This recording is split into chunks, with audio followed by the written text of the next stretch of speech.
Tonight, I'm privileged to introduce our first of the two Deal of the Month presenters, Foster Algier, who is a 17-year member of CFRI and has been investing in the Central Florida area for 20 years.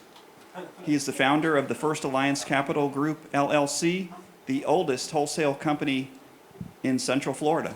Please give a big round of applause to Foster Algier.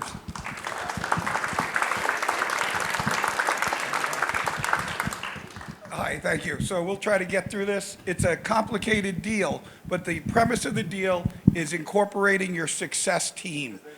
Many of the people that are going to be involved in this deal are within CFRI, and I wanted to promote that. The success team, years ago I formed what's called the Wholesale Alliance. Some of you know of this.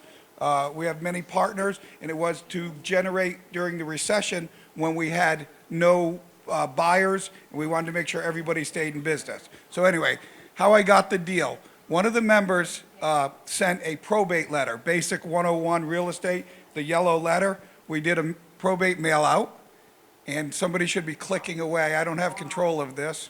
Thank you. It was sent by an Alliance member, Mitch Thomas. He's also a CFRI member. He puts it in. You've seen how it works, and my company, First Alliance Capital, actually sold it. This is the house, Joel Court. Doesn't look very nice, but the deal is there's water behind it. It's on a lake. Your typical rehab house, gourmet kitchen, little bit of anger issues, some flooring we might want to repair. So that's the house. And my deals are usually contract it, flip it, and that's it. They're not that interesting. So we thought this was a typical wholesale deal. We put it under contract. We flipped it to a cash buyer, Krista Hickson. She's another member of CFRI. Many of you probably know her. This is when it turns into Deal of the Month.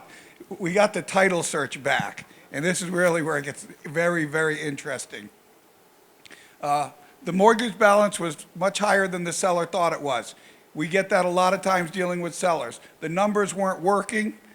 We know that they weren't working because we weren't going to make any money when we found out the mortgage balance was so much higher. So that's how they weren't working. So the story is the deceased person left the home to two brothers that didn't get along too well. Okay? They took out their anger on the house and each other. Now there's only one brother who's in the criminally insane asylum. The guardian at this point took over the property and came to us with this news. The property was underwater, we know that, and the mortgage was much higher than it was. They tried 2 listing agents and couldn't sell it. The attorney, because you know, all the agents don't do what we do. They don't understand how to sell a property like that sometimes, especially with the numbers being all messed up. They went to an attorney, they couldn't get an attorney done, get it done with them. So the property was deep in foreclosure, and this is what made it harder for them because it was a mortgage line of credit issued to a deceased person. So that's why they're having a real hard time with it. But 20 years of experience, I know how to deal with this because I called in one of the other resources, the debt stripper. This is a person that has knowledge of the banking system and the court system and was able to bring this to the table to make this deal work. And this is how the deal went down. This slide's a little off from the one that we had, but we needed this mortgage brought down to about $19,000 to make money on it. The debt stripper, person I brought on, got it down to $16,500, which made her services paid for right in that debt reduction. So it was great, and we all made money on this. And the reason why we made money is because it went very quickly. This is how it happened. We made the settlement offer to the bank, right? And the bank said, forget it, we don't care, we want our money, typical. Well, at that point, we decided that we were going to go one step further, and we got a scope of work on the property from a licensed contractor, and Krista helped with that. Then next we got a broker's price opinion, bringing in another member of CFRI, our resource team, Rob Arnold, did a BPO, professional BPO, and then you did see some of those pictures. Well, I have even more and better pictures than that we sent to the bank. They responded, it worked out within 4 days. We had a response from them after doing step by step. We worked really hard with it, and that's why I bring in all these resources, professionals like Rob and like Sarah, who was able to make the deal happen. It was a few months ago. This is how it worked out, contract price.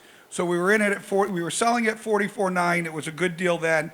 It was a good deal when we sold it. But because Krista stayed with us, going with an extension and working with us, we gave her another $1,000 off the price used towards her closing costs. Because we were able to get the mortgage down so much with the services of the debt stripper, First Alliance Capital, my company, Foster Algier, $5,000. Mitch Thomas, the guy who found it, $5,000. The negotiator charges 20%, so it turned out she got paid on like $11,000 or $12,000 in the end. But this is where it really got sweet. If it was the foreclosure that was going on or a short sale, that seller would have gotten nothing. We were able to give the seller almost $10,000 on a house that they didn't know what to do with at the point being done. It was up for tax deed sale. We paid the taxes. We got that mortgage down to 16.5 from just knowing the right people to deal with in the club. So that's the deal right there, I believe. This is the property today. You saw it first. It's listed for $125. That may be another deal of the month down the road. That's not my story. That'll be Krista's. This is the icing on the cake. This is what kind of made the deal really work. This is a letter actually from the seller, and it goes on to talk about the lawyer, and it goes on to talk about having the agents a little bit. But that's what was really special, when you get a letter from a seller, handwritten. That's all. Great, thank you. Any questions for Foster? Yes, sir.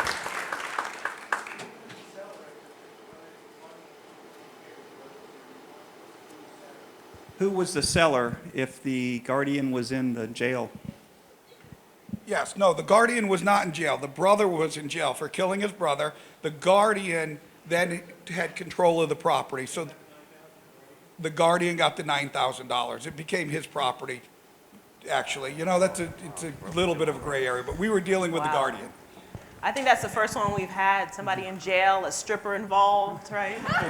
Debt stripper, that is. Okay. Any other questions? Okay. Thank you. Thank you. How about a round of applause for Foster? Oh, wait, I think there's a question, yeah.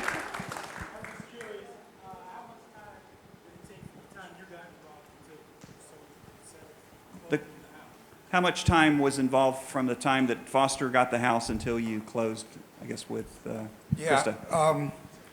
We were doing our normal closing. It was about 3 weeks to closing when we found out there were title problems, and that only delayed it about a week. It took 4 days to do this direct settlement offer with the bank rather than trying to do a short sale or anything.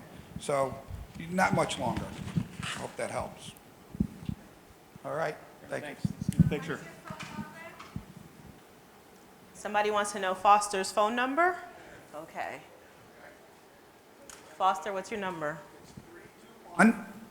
436-4911, and I have flyers out on the table. Thank you. And Foster's also a business member. You can find him in the back of the newsletter under the business members. Okay, that was a great deal. What do you think? Great job.